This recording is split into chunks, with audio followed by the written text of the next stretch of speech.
დღევანდელი პროცესი იყო მნიშვნელოვანი პროცესი, განსაკუთრებით იმ თვალსაზრისით, რომ ბრალდების მხარის მიერ წარმოდგენილი მათივე თქმით ერთ-ერთი მთავარი მტკიცებულება ვიდეო მტკიცებულებები გამოვიკვლიეთ და ცხად ნათელი იყო ის, რომ ეს მტკიცებულებები არ ასახავს რეალურად იმ ვერსიას, რასაც ბრალდების მხარე ცდილობს დაადასტუროს სასამართლო წინაშე და უმეტიც შეიძლება რიგ შემთხვევაში იყოს დაცვის მხარის სასარგებლო. ბრალდების მხარე რეალურად რიგ შემთხვევებში საერთოდ ნიღბია ამ პიროვნებებზე იძახის, რომ ეს არის ესა თუ ის პიროვნება, რაზეც ექსპერტიზა არ არის ჩატარებული. ეს ვიდეოები არის არასამართლო დარღვევის ან სავარაუდო დანაშაულის სამსახურელი ვიდეო კადრები, არამედ არის აქციის სავარაუდოდ და ისიც უცნობია როდის, ანუ დღეც, თვეც, წელიც კი უცნობია, არის გარკვეული დემონსტრაციის სამსახურელი ვიდეო გადაღებული გაურკვეველი პირის მიერ, გაურკვეველ დროსა და გაურკვეველ ადგილას. უშუალოდ ჩემი დაცვის ფოქსზე რომ მოგახსენოთ,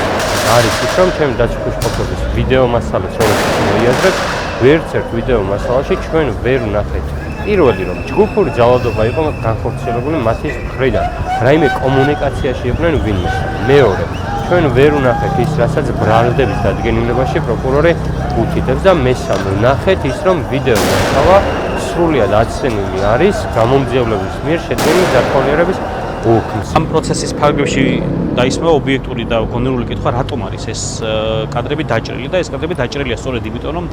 მოჭრილ მომენტებში არის ასახული პოლიციელთა მიერ უფლებამოსილების გადამეტების არაერთი ფაქტი, რისი დემონსტრირებაც ბრალდების მხარეს არ სურდა ამ სასამართლო პროცესში. ამასთან მნიშვნელოვანია ის, რომ დაცვის მხარის მხრიდან ამ მტკიცებულებების მოპოვება შეუძლებელია, იმიტომ რომ ეს მტკიცებულებები მოპოვებული არ არის რაიმე ტიპის მიკვლევადი ან ობიექტური წყაროდან, ეს არის გადაღებული კანონდარღვევით ეს კადრები, იმიტომ რომ მოგახსენებთ პოლიციას არ აქვს უფლება უბრალოდ ადგეს და ვიდეო გადაიღოს როგორც მასურს, მეტ-უმეტეს ოპერატორს, რომელიც შეგზავნილი არის, ხო, აქციის მონაწილეებში, არც თუმცა რა უფლება ცხადია, იმიტომ რომ მისი მიზანი არის არა რაღაცა